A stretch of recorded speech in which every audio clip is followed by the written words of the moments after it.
Hello friends, myself R.D. Patil. Now in this lecture on Unit 1 Fluid Properties and Fluid Statics, we are going to see the different fluid properties. In the previous lecture, we have seen the problems on Newton's law of viscosity, how to apply the Newton's law of viscosity for day-to-day problems. Now I suppose you have practiced more problems on the Newton's law of viscosity from fluid mechanics by R.K. Bansal or R.K. Rajput book. So shall we start for the today's lecture?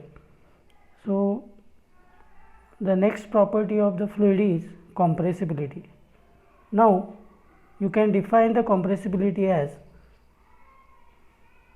the compressibility is the reciprocal of bulk modulus, and the bulk modulus is denoted by K, and this K is nothing but increase of pressure upon volumetric strain. Now see, for explaining this concept, consider a cylinder and piston arrangement. Now initial volume of the cylinder is V, and when we apply the pressure P on the piston, there is a change in the volume, and that change in volume is dV. So dV is the change in volume and V is the original volume of the cylinder before applying the pressure. Now the increase in the pressure is dP. So see, P plus dP is the increase in the pressure. So dP is the increase in pressure, so the final pressure is P plus dP, and due to the increase in pressure there is a decrease in the volume, and due to the decrease in the volume, the final volume is V minus dV. So from this you can find the volumetric strain. So how to find the volumetric strain? So volumetric strain is nothing but change in volume to the original volume, change in volume to the original volume. As by increasing the pressure we are getting decrease in the volume, so that is negative sign, that is indicated by negative sign. See, in this formula volumetric strain minus dV by V, that is the volumetric strain.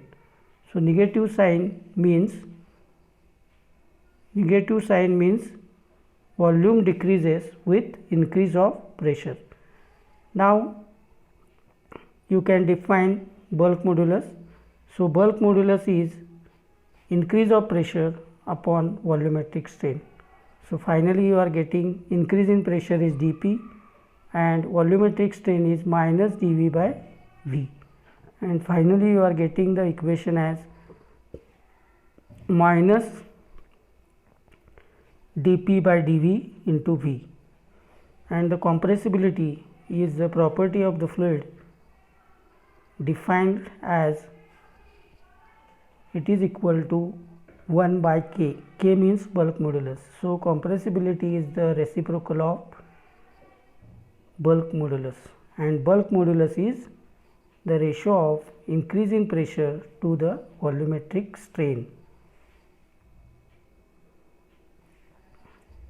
Now we are going to solve one problem on the compressibility. Firstly, I will read the problem.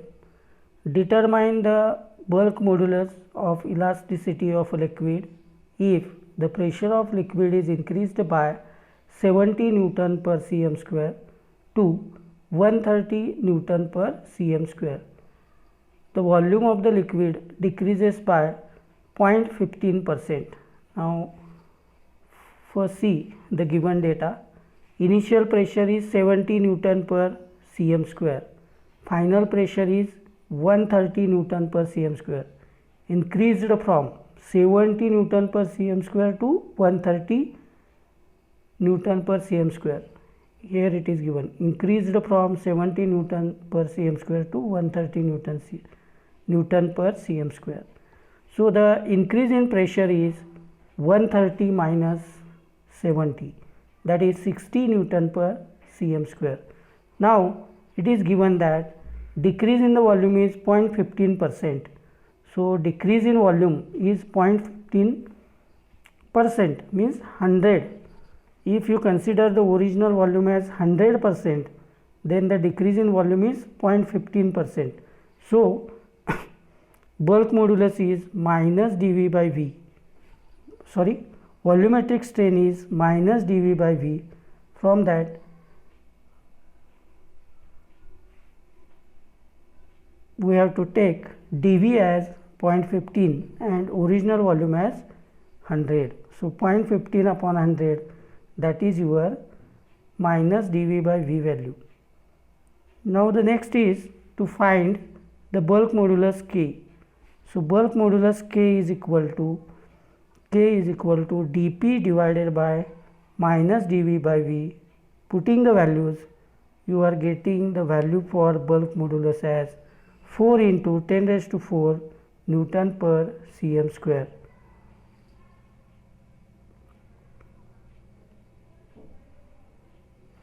So once again we will see which are the formulae to be used for solving this problem. Firstly, find the volumetric strain. So this is a volumetric strain, and then use the formula of bulk modulus as change in pressure, that is increase in pressure divided by volumetric strain, and finally you are getting the answer as 4 into 10 raised to 4 Newton per cm square. So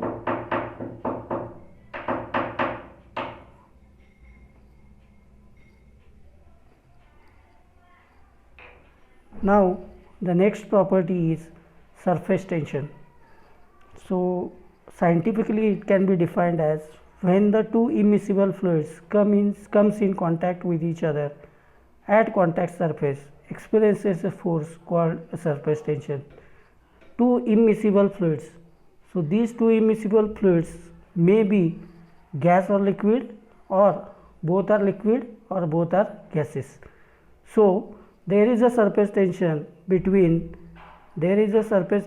the contact between the water and oil also. So once again I will draw.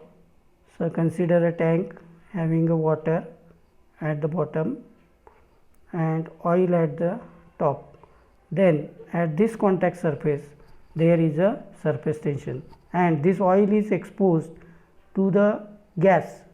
Gas means air. So there is a surface tension between oil and air also. Now see, there is a surface tension at the contact surface of the liquid as well as contact surface between the liquid and the air also. Now in the 12th standard you have studied this phenomenon, how the surface tension occurs. In other words, surface tension denoted by sigma can be defined as force per unit length. So F by L, and the unit for this sigma unit is force measured in Newton. So Newton per meter is the unit for surface tension. Now see, from this figure consider three molecules.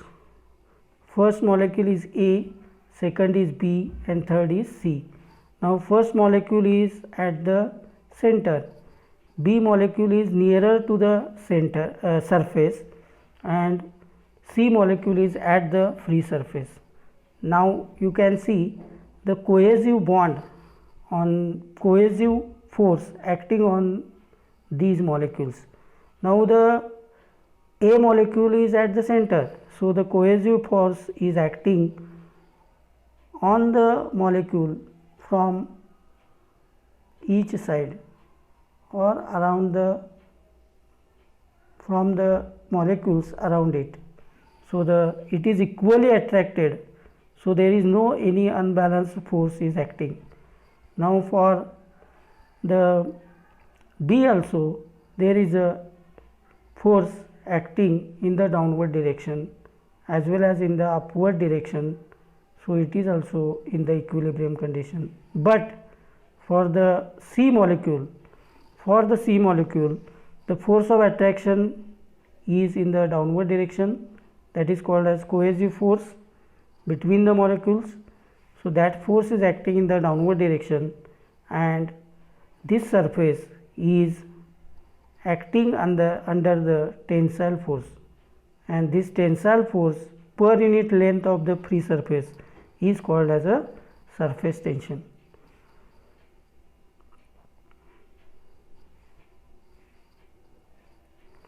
Now next is there are three phenomena we are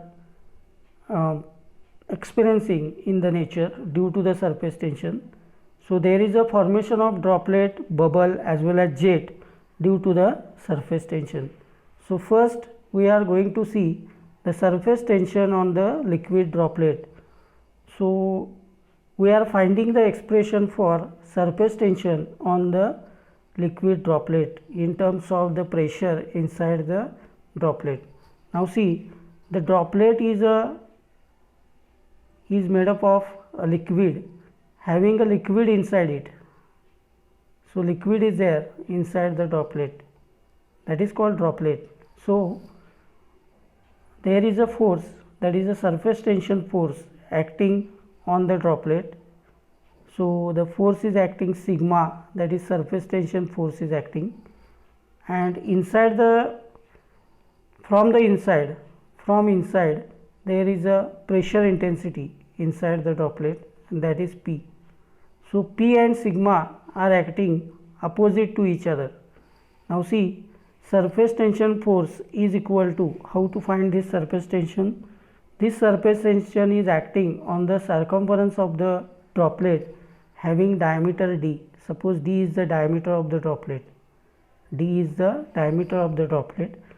and sigma is the surface tension. So pi d is the circumference. So pi d is the circumference, and finally you are getting the surface tension force as sigma into pi d. Now next force is pressure force.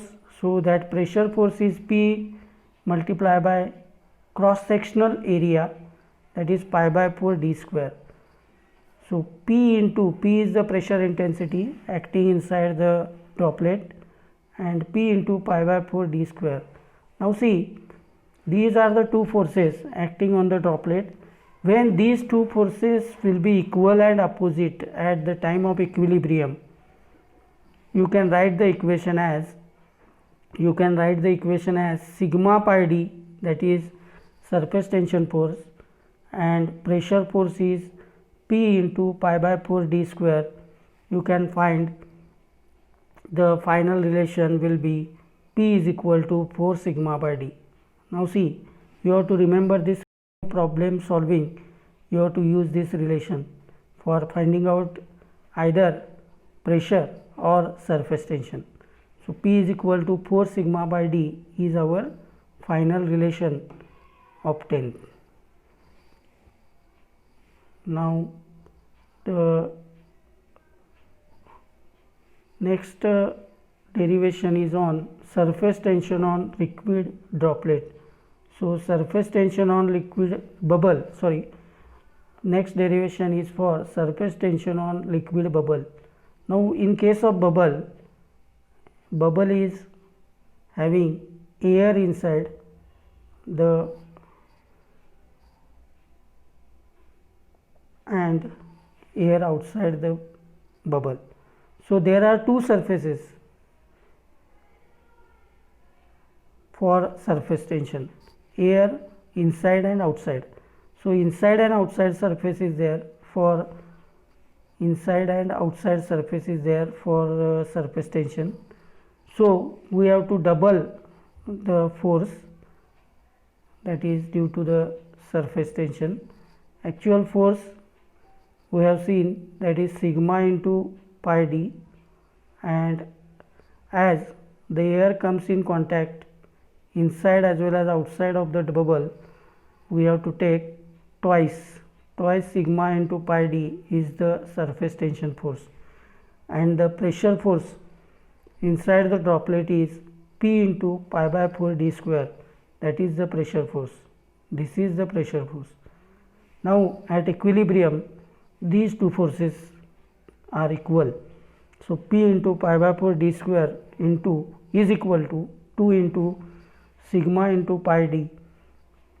Finally you are getting the relation as 8 sigma by d. For droplet you are getting the equation as P is equal to 4 sigma by d. P is equal to 4 sigma by d. Now for this case we are getting the equation as 8 sigma by d. Now see, next is surface tension on liquid jet. So there is a jet. Now refer the figure and see the dimensions of the jet. D is the dimension for the jet and L is the length of the jet. Now considering this jet as a rectangular section having length d and length is L and width is d, you can find the area. So area of this jet, area of the jet is found by considering length L and diameter means width is d. So the area will be L into d. Area of the jet is L into d. Now the force due to pressure is P into L into d. Force due to pressure is P into L into d. So force due to pressure is P into L into d. Next force is force due to surface tension. Force due to surface tension is sigma into 2L. Sigma into 2L, because there are two sides coming in contact with the air. So sigma into 2L, if you consider this as a rectangular cross section, there are two sides we have to consider. So sigma into 2L is the surface tension force, sigma into 2L. If you equate these two forces, that is force due to pressure and force due to surface tension, equating these forces, P into L into d, that is equal to sigma into twice L. Finally you are getting the equation as P is equal to sigma into 2L divided by L into d. That is, if you simplify this, then P is equal to 2 sigma upon d. So see, there are three equations, different equations for liquid, droplet, bubble and jet. For bubble it is P is equal to 4 sigma by d. For droplet it is P is equal to 4 sigma by d. For bubble it is 8 sigma by d, and for jet it is 2 sigma by d.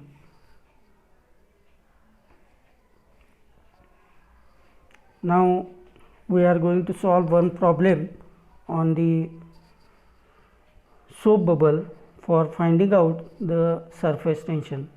Now see, first I will read the problem. Find the surface tension in a soap bubble of 40 mm diameter when the inside pressure is 2.5 Newton per meter square above atmospheric pressure. Now first write the given data. Diameter of the bubble is given, that is d is equal to 40 mm. So this 40 mm is to be converted into meter, that is 40 into 10 raised to minus 3 meter. Next is pressure in excess of outside is given, that is 2.5 Newton per meter square. inside pressure is more. Then for the soap bubble we have to use this equation, pressure is equal to H sigma by D. So put the values of pressure and diameter in the equation and find out the surface tension sigma. So finally you are getting the answer as sigma is equal to 0.0125 Newton per meter. So this is the value of the surface tension in a soap bubble.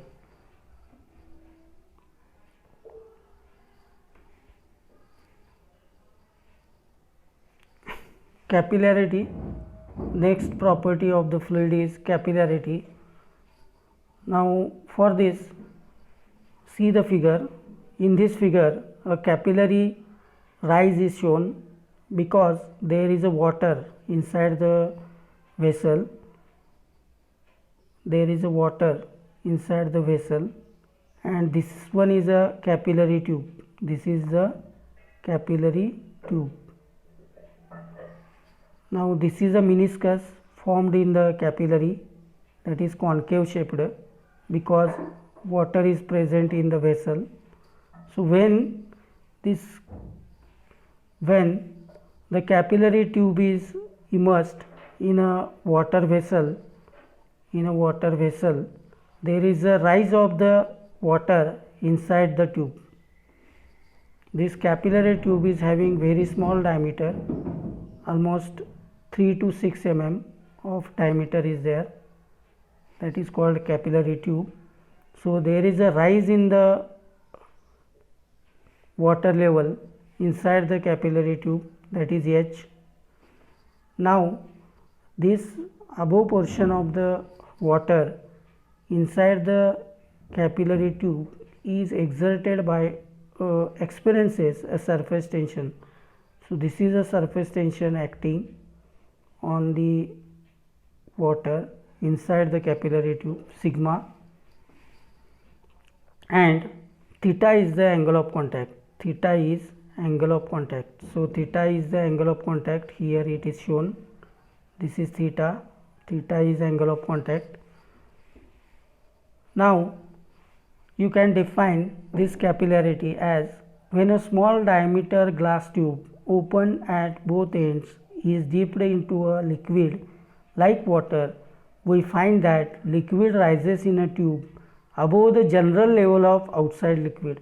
So this is the general level of the liquid and this is the rise of the liquid level. Now see, if you are getting this concave surface, you have to measure the level from this point. If you are getting the convex meniscus, in that case you are using this point for the measurement. Now convex surface we got when there is a mercury Hg inside the vessel. So and in case of mercury we are getting fall, capillary fall if there is a mercury in the vessel. So here once again I will repeat the definition. When a small diameter glass tube opened at both ends is dipped into a liquid like water, we find that liquid rises in a tube above the general level of the outside liquid, and this phenomenon is called as capillarity. And capillarity is due to the adhesion and cohesion. So adhesion and cohesion means the force of attraction between similar molecules, means between the molecules of water itself, and adhesion means the force of attraction between water molecule and glass molecule. Now see, in this case your adhesion force is more. Adhesion is more as compared to cohesion. Adhesion is more as compared to cohesion because due to that there is a rise in the water level inside the capillary. If you are using Hg in the vessel, you are getting capillary fall. So capillary, due to the capillary fall, in that case there is a mover cohesion. So the cohesive force between the mercury molecule is more. So there is a depression, that is called as fall. So there are two phenomena. When you are using water, there is a capillary rise, and when you are using mercury, there is a capillary fall. Now the theta, angle of contact theta, you have to take as 0 degree to 126 degree. The angle of contact you have to take, if it is not given in the problem, that is theta is equal to 0 degree to 126 degree. Now we are going to derive the expression for capillary rise. So for deriving the expression for the capillary rise, you have to see, or you have to refer this figure, same figure you have to refer, that is rise is h, sigma is the surface tension, and theta is the angle of contact. So we have to consider two forces. One force is due to the vertical component of the surface tensile force, and another component is due to the weight of the column liquid in the capillary tube. So this weight of the column liquid in the tube is balanced by component of the surface tensile force due to the surface tension. So we are going to find the surface tensile force, that is surface tension force. So surface tension force is equal to, now in this case we are considering d as the diameter of the capillary tube and r is the radius of the capillary tube. So in this case also we have to take the circumference of the tube. So circumference of the tube is pi d.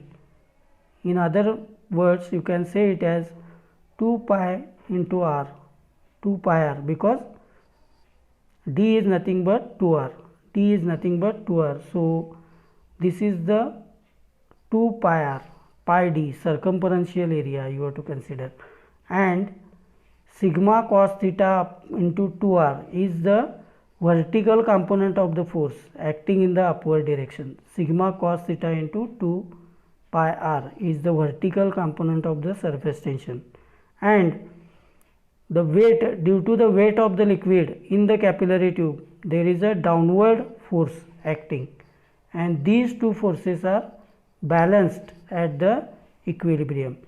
So how to find this force due to the weight of the liquid? For that you have to consider W is the specific weight of the liquid. W is specific weight of the liquid. So W is the specific weight of the liquid. So specific weight is nothing but W is equal to weight of the fluid or liquid divided by volume of the fluid. Capital W is the weight and small w is the specific weight of the liquid.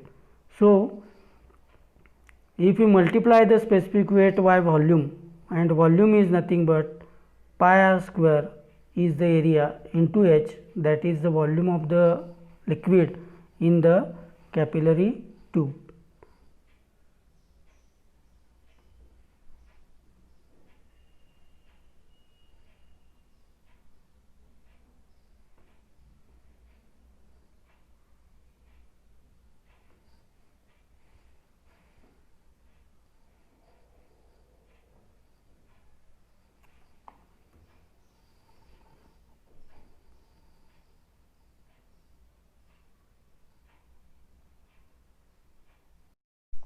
So at equilibrium we are getting these two forces are equal, sigma cos theta 2 pi r and W pi r square h. So these are the forces: vertical component of surface tension force and weight component of the liquid in the capillary tube. And finally we are getting H is equal to 4 sigma cos theta by WD. Here in this formula you have to remember this formula. H is the capillary rise, sigma is the surface tension force, theta is the angle of contact, and W is equal to the specific weight, and D is the diameter of the bubble. Now see, for clean glass, if there is a water, we can take theta as 0 degree. For absolutely clean glass, we have to take theta as 0 degree, and theta is equal to 128 degree for the water. You can take 126 also. So if either it is given in the problem, if it is not a given, you can take 126 or 128 degree for the water. Now this is the derivation for capillary rise. You can solve the derivation for capillary fall also. So this is a homework for you to derive the expression for capillary fall. Now when there is a capillary fall, when there is a Hg in the vessel, and in this vessel if you dip the capillary tube, you are getting the fall in the level of the mercury inside the vessel. That is called as capillary fall. And the meniscus shape is like this, convex meniscus you are getting in case of mercury and capillary tube. So all other parameters are same. You have to consider two forces. One is due to the weight of the liquid column and another is due to the surface tension force. So just go through the book or PDF for R.K. Bansal or R.K. Rajput and try to solve this derivation.